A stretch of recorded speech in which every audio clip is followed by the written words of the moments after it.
दुनिया भर में रोजाना एक आयत गूंजती है, एक ऐसा जुमला जो अरबों इंसानों की जुबान पर है, उनकी जिंदगी का एक लाजमी हिस्सा। और वो आयत है अल्हम्दुलिल्लाह रब्बिल आलमीन। तो चलें आज इसी आयत की गहराई में उतरते हैं और उसके असल मफहूम को दरियाफ्त करते हैं।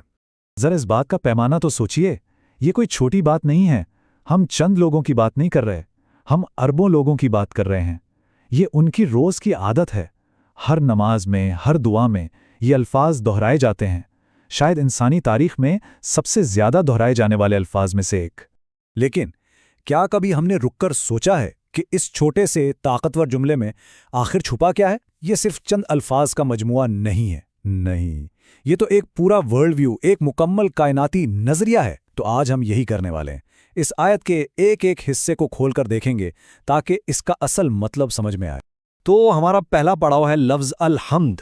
अब आमतौर पर इसका तर्जुमा तारीफ या शुक्र कर दिया जाता है ना, लेकिन इसका असल मतलब वो इससे कहीं ज़्यादा गहरा और वसी है। आयत शुरू होती है अल्हम्दुलिल्लाह से, यानी तमाम हम्द अल्लाह के लिए है। आइए एक लम्हे के लिए सिर्फ इस पहले लफ्ज़ अल-हम्द पर फोकस करते हैं। आखिर इसमें ऐसी क्या खास बात है? यहाँ हम्द की तारीफ पर गौर करें तो एक बहुत दिलचस्प बात सामने आती है। ये सिर्फ शुक्रिया कहना नहीं है। हम्द एक ऐसा जामे तसव्वुर है जिसमें शुक्र भी है, तारीफ भी है और सिताइश भी। और ये सब कुछ सिर्फ उस हस्ती के लिए है जो तमाम खूबियों और नेमतों का असल सरचश्मा है। यानी ये किसी एहसान के बदले में नहीं, बल्कि उस हस्ती की अपनी ज़ात की वजह से है। ठीक है, तो अब आयत के अगले हिस्से की तरफ बढ़ते हैं और देखते हैं कि ये मफहूम कैसे और गहरा होता है। अब हम रब के तसव्वुर को समझेंगे।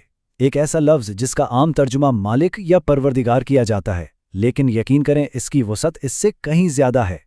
आयत में अल्लाह के लिए रब का लफ्ज़ इस्तेमाल हुआ है। ये लफ्ज़ इस पूरी आयत के मफहूम में बिल्कुल मरकज़ी हैसियत रखता है। तो सवाल ये है कि रब होने का असल मतलब आखिर है क्या?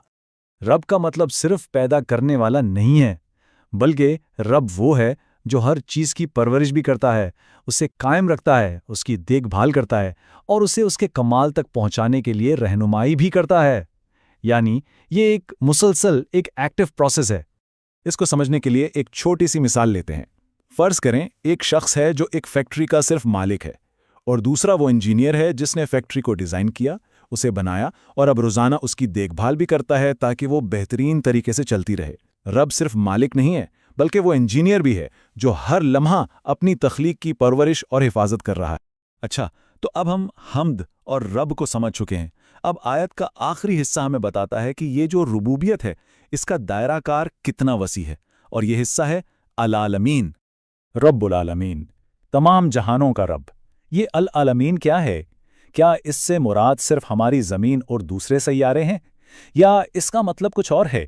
आलमीन का मतलब सिर्फ सैयारों या कहकशाओं तक महदूद नहीं है।